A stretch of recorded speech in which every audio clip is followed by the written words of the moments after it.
날출입니다. 이런 모양의 문자였습니다. 이 위쪽에 해당하는 부분이 모양이 많이 왜곡되었는데요. 추측을 한번 해보면 이 모양의 문자에서 이 길다란 부분을 조금 짧게 그리면 이런 모양이 됩니다. 그리고 여기에서 이 부분을 조금 이동시켜 보면 이런 모양이 됩니다. 여기에서 이렇게만 그려진 부분을 조금 더 길게 이어 붙이면 이런 모양이 됩니다. 그래서 날 출자에 대입을 해보면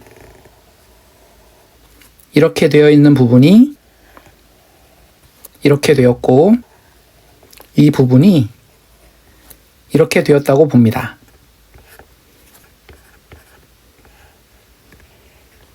이런 식으로 발을 그린 것입니다. 이 아래쪽은 거의 같은 형태가 되었는데 움집이나 어떤 건물의 입구를 그린 것이라고 보는 설명이 많습니다. 고대인들은 이렇게 땅이 있을 때 아래쪽으로 구덩이를 파서 거주할 수 있는 공간을 만들고 이런 식으로 기둥을 이용해서 풀을 덮어서 집을 만들어서 살았죠. 여기에서 이 아래쪽을 그린 것이라고 보는 것입니다. 그래서 이것을 움집으로 보던 입구로 보던 이 문자의 전체적인 의미는 어떤 공간에서 발이 움직이고 있는 것입니다. 움집에서 나가다, 어떤 입구에서 나간다는 의미에서 날 출자가 되었다고 봅니다. 편할 편입니다. 왼쪽은 사람 인자이고 오른쪽은 고칠 경자인데 이 경자의 옛 문자는 이런 모양이었습니다. 이 고칠 경자 속에는 이 문자가 들어있다고 봅니다. 남녘병이라고도 하고 셋째천간병이라고도 하는 문자인데요. 이 문자에 대한 해석도 아주 다양합니다. 그런데 이 문자가 옮긴다는 의미로 다른 문자에 많이 사용되는 걸로 봐서 물건을 옮길 때 사용하는 수레라고 보는 설명이 가장 타당하다고 생각이 됩니다. 그래서 편할 편자 속에 고칠 경을 보면 이 부분이 이렇게 되고요. 이 부분이 이렇게 됩니다.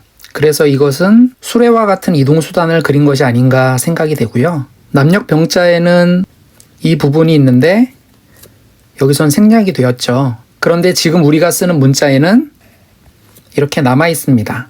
이것은 수레를 이용해서 옮기고 있는 물건을 나타내는 것이라고 봅니다. 그리고 아랫부분을 보면 이 막대기에 해당하는 부분이 이렇게 되고요. 막대기에서 튀어나온 부분이 이렇게 획으로 표현이 됐습니다. 그래서 이 막대기에서 이 막대기와 같은 모양은 도구를 그린 것이 아닌가 추측을 해봅니다. 이 부분은 이렇게 되고 여기는 이렇게 되어서 대략 이런 모양으로 이 부분은 손을 나타냅니다. 사람인에서 이 부분은 이렇게, 이 부분은 이해하기 쉽도록 대략 이렇게 그려서 머리, 손, 발, 그래서 사람을 그려놓았다고 보고요. 각 부분의 의미를 합해보면 이 윗부분은 옮기다라는 뜻을 가지고 있고 이 아랫부분은 사람이 도구를 사용하고 있는 모습입니다. 그리고 여기에 사람이 더해졌습니다. 사람에게 좋도록 도구를 이용해서 옮긴다, 바꾼다, 고친다 라는 뜻을 만들어서 편할 편자가 되었다고 봅니다. 여름하입니다. 옛 문자는 이런 모양이었는데요. 먼저 맨 위에 이 부분은 이 문자를 나타내는데 머리 숫자입니다. 이 머리 숫자의 옛 모양은 이런 모양이었습니다. 여기가 이렇게, 여기가 이렇게, 여기가 이렇게, 이 부분은 이렇게 되어서 사슴뿔을 나타내고요. 이 부분은 이렇게 사슴의 머리 부분을 나타냅니다. 사슴의 눈은 이렇게 그려졌습니다. 그래서 이 윗부분은 이 부분이 이렇게 해서 사슴의 뿔을 나타내고 이 부분은 이렇게 뿔이 이어진 부분, 이 부분은 이렇게 사슴의 머리, 여기는 이렇게 사슴의 눈이 되어서 이 위쪽은 사슴의 머리를 그린 것이라고 봅니다. 그리고 옛 문자에는 이렇게 그려진 부분이 있는데 이것은 손을 나타내는데 지금의 문자에는 생략이 되었습니다. 이 부분은 사람 인자입니다. 사람의 모습인데 이 부분 역시 생략이 되었습니다. 그리고 가장 아랫부분은 이 부분이 이렇게, 여기는 이렇게, 여기는 이렇게 그려졌는데 이걸 조금 다시 그려보면 이 부분이 이렇게, 이 부분이 이렇게 되어서 발 모양을 그려놓은 것입니다. 그래서 이 문자의 전체 모양은 어떤 사람이 사슴머리 가면을 쓰고 손발을 움직여서 춤을 추는 모습처럼 보입니다. 이 문자에 대한 해석은 다양하지만 이렇게 가면을 쓰고 춤을 추는 것은 기우제를 지낼 때 춤을 추는 모습이라고 하는 설명이 있습니다.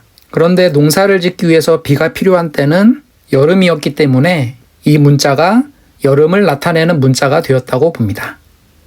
꽃 화자입니다.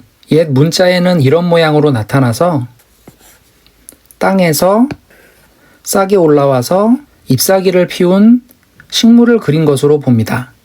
그런데 그 모양이 많이 바뀌어서 지금의 모양이 되었는데요. 문자의 위쪽은 풀 초자이고 아래쪽은 될 화자입니다. 먼저 풀초는 이런 싹 모양이 이렇게 된 것이고요. 역시 같은 모양이 반복돼서 싹이 이렇게 표현된 것입니다. 아래쪽에 될 화자는 원래 이런 모양의 문자였습니다. 여기는 이렇게, 여기는 이렇게 되어서 머리, 손, 발, 사람입니다. 이 부분은 이렇게, 이 부분은 이렇게 되어서 머리, 손, 발, 사람을 그렸습니다. 그런데 방향이 반대죠. 똑바로 서 있는 사람은 살아있는 사람을 나타내고 거꾸로 된 사람은 죽은 사람을 나타냅니다. 그래서 이 문자는 생명의 순환과 변화를 나타내는 것이라고 봅니다. 이 세상의 모든 생명들은 살아있는 것은 죽게 되고 죽었던 것 같은 것에서 다시 생명이 태어나죠. 그래서 이 꽃 화자의 의미를 살펴보면 이 풀초자는 이것이 식물의 종류를 나타내는 것이라는 의미가 되겠고요. 이 될 화자는 생명의 순환에서 변화를 나타내는 부분이 꽃이라는 설명이 있는데 그 해석이 가장 타당하다고 생각이 됩니다. 쉴휴입니다. 이런 모양의 문자였습니다. 이 부분은 이렇게, 여기는 이렇게 되어서 머리, 손, 발, 사람을 나타내고요. 줄기 부분은 이렇게, 가지와 잎사귀는 이렇게, 뿌리는 이렇게 해서 나무를 나타냅니다. 사람이 나무에 기대어 있는 모습에서 쉰다는 의미를 나타내는 문자가 되었다고 봅니다.